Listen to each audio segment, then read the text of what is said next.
Hey, Hunnies! Welcome back to Life is a Question Mark here. This is the podcast where you never know what will be happening next. Heck, I don't even know what's happening sometimes until it is indeed happening. I'm your host that always keeps you on your toes, and is such a question mark of a person, Heather Donovan.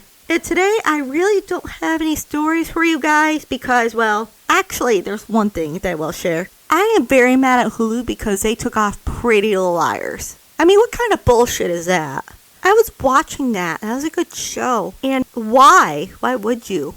So I'm no longer watching that show. It's fine. I haven't had time to watch TV anyway. We'll get to that in a minute. But I liked that show. And it was a thriller. And I'm so sad. I'm mad and all the things. So I'm kind of boycotting Hulu right now. It's fine. It's not like I've been able to watch TV anyway. So getting into that. So today I really don't have a main topic because, well, I've been so outright busy with work. I'll tell you why in a minute. And I've been so dead ass tired because I'm constantly on the move. And, you know, Hunnies here needs a nap. But Hunnies here can't get one. So, I mean, you guys are kind of getting an episode that I'm kind of pulling out of my butt, but you guys seem to really like those episodes anyway. They seem to really thrive, so here I am, just thriving. So, the reason why I've been so busy at work lately is because we've been preparing for the new self-checkouts lately that we've been knowing has been coming since summer, but, you know, they finally came and it's been just chaotic. Like, the day when they came in, they literally had to shut all the pumps off for a while, and me and this other girl, one girl had to be in the front taking notes of all the gas, and I had to be in the back with the truckers, and I had to write down on a slip what pump they were on, how many gallons of diesel they got, what the total of that was, and then if they got DEF, how many gallons of DEF they got, and what the total was, what they were paying with, and it was just chaotic.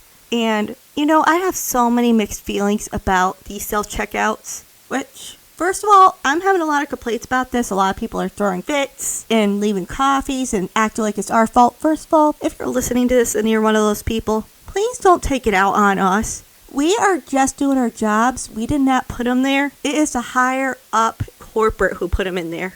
So please don't blame this on us. We're doing our best. We're literally trying. It's not our fault. So please do not take it out on us. Even if you're in a bad mood, please just do better. And just have a heart and a little bit of sympathy. That'd be great. And part of the problem is a lot of people think that our jobs be taken away from us. And I'm here to tell you, honestly, they really aren't going to be taking any jobs away. What they will do probably, honestly, hours will probably be cut. But as far as people like losing their jobs and stuff, nobody's going to lose their jobs because of self-checkouts. What the self-checkouts will allow us to do is that it will be able to allow us to do multiple things that we couldn't do before, such as stock up the cooler, do inventory, put out back stock, change the inside and outside garbages, do the bathrooms, clean better, make coffee. All that stuff that we couldn't do before that everybody else just complained about. I mean, it's either you guys want these things done or you want a cashier. I mean, pick one. We can't do it all, especially when somebody calls out and there's supposed to be 2 cashiers up front. Like one to do all the things I just listed, or like even to rotate. One person does A, B, C, D, and the other person does E, F, G. I mean, if one person calls out, the other stuff is not getting done, period. And then here I am, all alone up front, having to make coffees and checking out people and getting nothing done. And I'm lucky to make coffees at least. And then everybody complains about all this stuff. It's like, come on, you either one or the other. You guys, I mean, and here's the deal too. At least 2 people plus a manager has to be working the store side. Here's why. One person has to be around the counter to help people cash out who doesn't know how to do self-checkout. We still have to cash people out, like the truckers and stuff who get diesel and DEF out in the back because they cannot do it themselves. We still have to do lottery right now because our self-checkout machine for lottery isn't there yet and they don't have a date for that. So we're still checking and doing lottery. We have to approve alcohol sales. We have to be behind the counter for nicotine sales. So we still have to be around the counter, and then the other person, again, whether we swap back or forth and do certain tasks, has to be cleaning bathrooms, or doing outside trashes, or doing the cooler, or yada yada yada. So there still are going to be people around, so if you're listening to this and you're in my area, you know what you're talking about, then please be a little kinder to us. Please tell your friends and family be a little kinder to us. Have them listen to this podcast. Help them understand. I mean, really, this This is my day 2 of having self-checkout, and I am just dead, y'all. From the screaming and people complaining and people acting like it's my fault. Please don't take it out on us. We are feeling the wear and tear. I mean, heck, these self-checkouts are even more work for us. I mean, we have to relearn this whole entire new system and everything else, so please just bear with us. And as I've been telling my customers too, we're in the process of learning this system too. So please just give us a chance, be more understanding, and all that good stuff. Also, the other point is too that, well, I don't even know how to say this, but there are some people who don't want to work. And I'm not talking about everybody. We don't have enough people to work, and I think it's because because COVID wiped a ton of people out, and B, everybody who is in the baby boom era is already retired or dead or whatever. So we have all those people, so we have all these jobs that and not enough people to fill. And yes, we have people that don't want to work too, but somebody like me, that's not the case. I'll be honest with you, I am barely making ends meet. Like, I am constantly in the overdraft, like every single month for bills, and I'm never getting ahead. I mean, one job as a dance teacher, that money, well, I don't really get paid. The money really goes off my dance tuition and all that stuff. I don't really get paid for that, but I kind of do, kind of don't. But this job, I really don't get paid enough. I go week to week budgeting my food. Some days I barely eat, and I have to pick between paying bills and eating. And that's not just me, that's half of America. But here I am, looking at maybe having to get a third job, or finding another job that will work with my dance hours, my other job. And I don't know, but it just kind of burns my butt a little bit when people say that other people, especially the younger generation, doesn't want to work. Especially when we have young people like me that are still just, we can't survive. I just don't see an end or anything, and it's very depressing. I mean, I don't know. Like, I'll be honest, I'm on antidepressant and anxiety medicine, and my mom asked me if I should just call my doctor and have him up it. And I told her, I go, well, this is an American problem. This is not just a Heather problem. So there's not much medicine can fix, especially when always running out of money and never having it is an issue, especially when one thing seems to fall apart for me after another, after another, after another. Even if I have a really good thing happen to me, there's always another step back, or yada yada yada. And more than half America's like this, so I can't really complain. But anyway, that's my little spiel. Kind of ADHD topic, whatever. So, I mean, at least you guys are getting a podcast. It is kind of chaotic, like you guys like. Who loves feeling pretty and gorgeous jewelry? In that case, meet Juno Valentina, a jewelry brand that was first inspired by Greek mythology and started as a passion project that grew into being ethical. Jewelry can be so overwhelming for most people. The new trends, the do's and don'ts, the silver, gold, and so many more variables, including the hefty price tag that comes with it. Juno Valentina vows to always produce designs and collections free from all that. Every single one of their items can be paired with any outfit, mood, or style and still leave you looking fabulous. At top of the very affordable prices, Juno Valentina has given me a discount code to share with all of you. If you use Donovan20728 at checkout, you will get 20% off your entire purchase. Wow, what a bargain! Make sure you use Donovan20728 at checkout to receive 20% off your entire purchase and help you look and feel more fabulous than you already are. Dance can be so dang expensive. Take it from me, and I understand that for sure, especially being an adult. But you don't have to worry, because they gave me a very special discount code to share with all of you. If you use the discount code Heather80 at checkout, then you will receive 80% off your entire order. That's right. 80% off your entire order. What a bargain! Make sure that you are using the discount code Heather80 at checkout on balletsets.com. Make sure that you and your loved ones are ready and stacked for this year's dance season and looking glamorous too. Alright, so now we're going to be moving into some reality TV recaps. So we're going back a little bit on Big Brother because I meant to have this part as last week's recap, but it didn't happen, so I'm making up for it now. It's great. It's fine. We're doing the thing. Too bad this podcasting wasn't a full-time gig, but whatever. We're doing the thing here. So we are picking up right after the double eviction episode. So Sari and Jared and Felicia got into a fight when Jared got into the house with a zombie twist. And he pointed the finger at her, saying, why you evicted all this stuff. She's like, hold on, you guys weren't saving me either when I was on the block a couple weeks ago, which valid points. I bring up this conversation because it's so funny because I pointed out a couple weeks ago how Jared started yelling louder and louder when he was in the wrong in a fight. Apparently it's a genetic trait because Sari and him started doing the same exact thing during the fight with Felicia. And then she did the same thing when she was caught in a lie of her own in that same fight. So, I mean, there was that. And then there was also a thing in one of the episodes too where Sari was talking about Matt and saying how she really trusted him and how she feels like that trust is broken and how she feels like she should get him out of this house, but really likes him as a person and all this stuff, but wants to keep him, and she really thinks he's going to win this game, which, that's valid. I do think he has a very good shot winning it. But then again, I thought Nicole did too. But don't worry, we'll get into that one in a minute. I thought it was different what they did with the zombie twist, the resurrection rumble thing.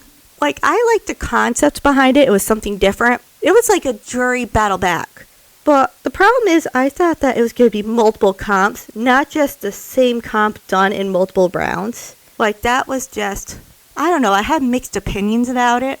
But I did think it was, like, different and interesting how, in between, the house cast could give their input on the other two, like, give them advice on how to do better in the comp. Like, Jag gave Cameron advice, and Sari gave Jared advice. So, I mean, I did think that concept was a little interesting. I just wish they would have done multiple different competitions instead of doing the round thing, but that's just me, honestly. I understand why they did it, probably because of money and they didn't want to do all that building and stuff. But at the same coin, they didn't have any episodes that week or anything like that. They didn't really have anything going on in the house, so I mean, they could have used that time to do 3 different comps, plus one comp that Cameron did to put himself back in the house. But overall, I am happy about Cameron winning. I did get my wish, which, I mean, that was a given. Happy about that. I'm just glad Jared wasn't around. He was really a douche to Blue, too. I mean, what a D-bag, and he has a girlfriend at home. Or I thought he did. I don't know. And then Cameron, of course, won the HOH after winning the resurrection twist. And he's really got a name in Big Brother history, or started to. I mean, I'm recording on the day that's supposed to come out. I mean, oops. But I mean, I already explained to you why I'm so behind and stuff. And Cameron reminds you of Big Brother 18 Victor, who kept getting voted out and he kept coming back over and over and over again. And Cameron has won 3 head of households, 3 vetoes, and won his way back into the game, so he's really making a name for him in Big Brother history. However, this is what I meant to say, because I'm recording on Thursday, but it looks like he's leaving tonight. That's what I've heard. I started watching Wednesday's episode last night or semi. I've been such in zombie mode, I've been zoning in and out. But all that will be covered in next week's episode. All that. I'm not covering that for this week. But looks like Cameron will be leaving this week. Which, I mean, shocker. But whatever. So saw that coming. And how he thought for his nominations was smart and how he walked us through it. I mean, yeah, you absolutely do want to make sure you're set for jury and who you think's going to make a negative influence on jury, who your friends are going to be, who's against you, blah, blah, blah. I think that was very smart of him to do. And can I just say how shocked I am that Cameron did not use a veto on either Nicole or Felicia, because Blue really set him up and Big Brother looked like it really set the scene that Cameron was going to put up Corey. So that kind of had me shocked. I was literally talking to TV. And also, that house flip. I really thought Felicia was going, but, you know, this scenario reminds me of Big Brother 23 with Derek Frazier always going on the block and whoever sat next to him was going home. That's what kind of happened in Nicole's case, which, remember when I said last episode that she had a potential win? Well, just kidding. I guess not, because she's gone, so. Because they all got together and said, well, who's going to win more competitions, Felicia or Nicole? And Nicole was a pretty strong competitor as they evaluated. So, unfortunately, she had to go, and I understand why she left, so. And then Bowie Jane won, or as we all know her as, fucking Bowie Jane won HOH. And I'm not surprised to hear who her nominations was, or see what her nominations was originally, so not surprised at all. I still have to go back and watch the full week. I will be covering that next week. I'm just catching up for the last couple weeks because I missed one episode when I thought I was going to be putting it out, but I didn't. It's fine. It's great. Whatever. So now I'm going to talk about some Survivor. Well, this cast sucks too. Let me just come out and say it. And where the hell are these mental health evaluations that they were supposed to have? I mean, a lot of them are crying, saying they can't do this, and they just seem so mentally unstable to do this, and I'm not really sure how these mental health evaluations work. But if you don't know this, when you get casted for a show, like Big Brother, Survivor, Challenge, or any of those shows, even Amazing Race has one too, you're supposed to go through like a well-being check, physical health check, mental health check, and all this stuff to make sure you're up and up. Well, these people are saying that they can't do it and blah blah. And Hannah quit at their first tribal council meeting on premiere night, and that just pisses me off. It just pisses me off because it takes another opportunity away from somebody who really wants it that could have done it. Another thing too is she said she was having nicotine withdrawals, and my thing is, you know a good chunk of time before you have to go on the show that you are going on the show. So why didn't she wing herself off the nicotine and go off it before she got on? I mean, what the hell? Do better. So that's really disappointing me. I wish casting would step up. But let me tell you who's done okay with casting so far. And it's Amazing Race. And before I go on about Amazing Race reminds me of the time where American Dad made fun of the Amazing Race and they called it the bitchin' race. And I liked it because I like Amazing Race, but anyway, American Dad's a good show too. But anyway, I'm liking the show. I'm liking the things that are happening so far. I have no favorite teams yet or no favorite people that stand out yet. But that's okay because the first few episodes, I generally don't have a favorite or a standout person yet. However, I will say though, I do like that father-son team, the one with the deaf dad. Rob and Corey, that's who they are. And I wonder, because Amazing Race records and does the traveling and everything a year in advance because they have to go through an edit and everything else. So I wonder, because Big Brother knew that the Amazing Race was going to have a deaf man on the show, that they were going to push for a deaf guy to be on Big Brother. And I just want to bring that point up because it seems like Big Brother was not ready to have a deaf contestant on the show. And so many articles have brought that up. I know that Catherine Dunn has covered this too. I know The Circle with Corey Calfury and Derek Lavasser has covered this. How Big Brother was not ready to have a deaf contestant. Because one of the competitions that they've had was a hearing competition. And then what if he doesn't hear the word go properly or something else? So he starts late. Or there was another thing, too, that happened on one of the live shows where he didn't hear Julie say, "Thanks, Matt," after he cast his vote. And there's a big pause and all that stuff. So, I don't know. But that's just my working theory, that they knew that they had him, they obviously know around when the schedules are coming out, too. So they probably figured, oh, well, Amazing Race starts in September, which they thought that Big Brother was going to start probably in June before the writer's strike and all that stuff. Actor strike, whatever it is, started. So they're like, oh, well, we need a deaf person to compete. So I don't know. I bet my money that's probably what happened. But anyway, I am really impressed with that team. They're working well together. I mean, that father just figured out that code on the first roadblock they did, where they had to scramble and decide a word phrase. And he got City of Angels on his own without any help or anything. Like, I don't know. I think that they're just incredible. I love them, and I can't wait to see how far they go. They're one of my favorites so far. Don't really have any other favorites, but I can't really complain about them yet either, so we'll see. Lastly, I want to talk about a line that had me rolling in the Challenge USA Season 2. And that is, quote, "It's another movie night," quote. And that quote is from Corey. And he said that it was free entertainment because Michaela was airing out Michelle's game in front of everyone. And it was right in front of the house. So he got pulled into his side thing. That's when that line was said. And that just had me rolling. It had me so dead. So I just had to share that with you.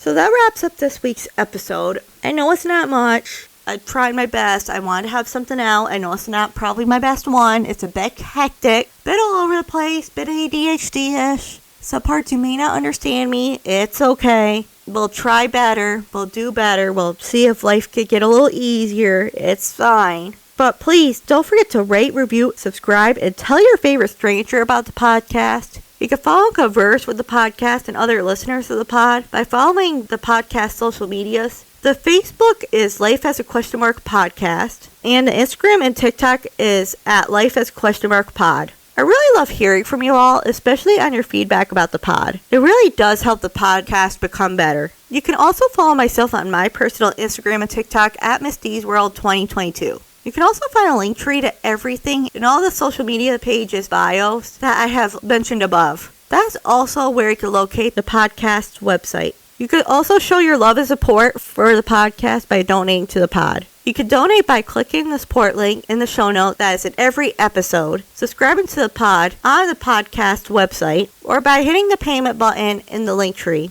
When you make a donation, no matter how big or small it may be, I will give you a shout out on an episode of the podcast. But if you aren't into shout outs, that's okay, I got you. I could give someone a message on an episode of the podcast instead. I could do messages, for example, such as proposals, wedding proposals, give someone the bad news that you want a divorce, or that they're getting divorced, either one. Or I could tell them to pick up their goddamn clothes off the floor so you stop falling on them. No matter what it is that you choose, it will be personal for you as a very small thank you for helping the podcast become better. Please make all the donations through family and friends though. All donations will go 100% towards podcast only. For example, it could go towards paying subscription costs for either using the program that I edit all the podcasts on, or towards a website subscription if I need any new equipment for the pod. Or it could go towards any traveling expenses for when I go to interview a guest to be on the podcast. This week, I'm leaving you all with a quote that I've seen on Facebook that I think ties into this episode and my life. And the quote is, reset, readjust, restart, refocus as many times as you need to. And boy, do I need to hear that and remind myself of that, because man, times are being rough right now with work, the economy, and just a hectic lifestyle. But I mean, it is what it is, and I believe that good things are coming somewhere, and I am going through what I'm going through because, it's meant to be for a reason. And I'm not sure what that reason is, but I'm sure we'll find out someday. So thank you all for listening to this very chaotic episode with me. Well, I'm not listening to it. Well, I'm kind of listening to it through my headphones as I'm recording. That's how I know it's chaotic. Well, I'm chaotic too, but it's fine. I'll talk to you all next week.